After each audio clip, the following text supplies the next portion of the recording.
mga kaparsa, meron tayong idea na tutunan kay Master Jojo. Yan. Oh. Itong paraan niya. Dito tayo sa second floor mga kaparsa. Oh. Oh.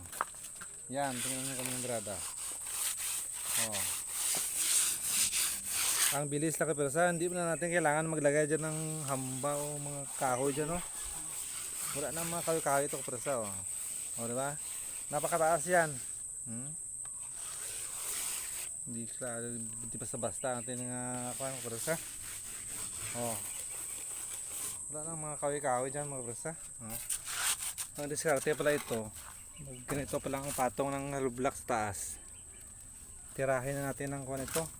Finishing na agad para hindi na magasto tayo ng kahoy or mga bakal dyan. Mga dambara, di ba? Ang galing ng diskarte, di ba? Oh. Kailangan ng maraming kahoy. Oh. Ang galing na diskarte, oh. Second floor yan, oh. Tingnan mo. Taas.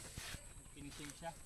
Finishing siya kaya para sa next na maglagay tayo ng hollow block dito, hindi na tayo mag-extend doon ng mga kahoy dito.